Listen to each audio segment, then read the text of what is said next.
Hey, what's going on to YouTube? Testio0320 representing JVS. I'm back here again for another review for My Hero Academia, episode 14 of the third season, technically episode 52, Create Those Ultimate Moves. If some of you guys are trying to figure out where I've been looking at this at, it is on Crunchyroll. I do use VRV. VRV simultaneously has Funimation and Crunchyroll. I think, and if you go with that, you can be able to look at the dubbed and you can look at the sub. I think the subbed is like 2 episodes before the dub though, so it'll take a little bit more time for the dub to come through. But as far as Create Those Ultimate Moves, one of the things that people have said before I even got to the episode is they didn't like the intro. And my rebuttal to that is that I don't think the intro is bad. I think that the intro to the beginning of this season was just so amazing. It's one of the best intros, best songs to animes that I've heard in a long time. And I think that nothing kind of can compare to that. It's kind of like looking at The Dark Knight and comparing that to Batman Begins. Like, The Dark Knight is well above, anything that anybody's ever seen, but that doesn't mean that Batman Begins isn't good. But I think that the outro or the exiting credits, I thought that song was really good. The animation was actually, this is the first exiting credits I actually watched all the way through and was like really enthralled by watching Deku kind of run through, which is symbolic of this episode because Deku had to understand what he could do to refine his ultimate move because he has limitations within his arms. Like if he does too much, then he can really hurt himself long term.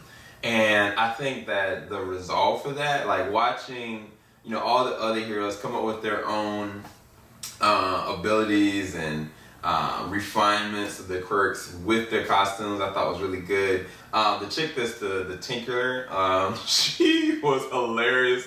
Like her being all touchy-feely with Deku, it was definitely bugging. What's her name?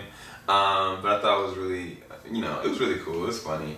But I knew from jump the person that would have the best ability when it comes to refining ultimate moves was Bakugo. Bakugo is the freaking man. But Deku, he's tenacious and he never gives up on a fight. So it was just so satisfying to watch, All Might in a situation that Deku actually had to protect him from. And it was like the perfect showcase of his abilities and his new ultimate move. And I thought that was so dope. It was so dope to actually really watch. And then what he needed to do with his arms makes the most sense. Anybody that has like a real injury, they know that if you're going on a basketball court and you had an old knee injury, you're gonna wear a brace, and if you are prone to twisting your ankle, you'll wear a supporting brace or something to keep it pushed in.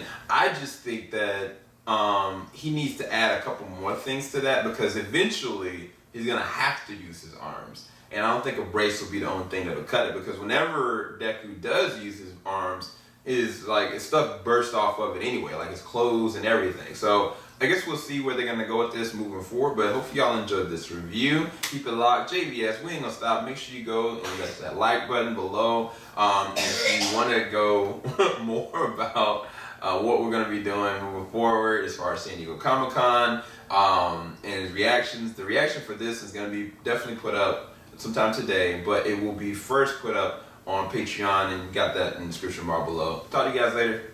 Peace, guys.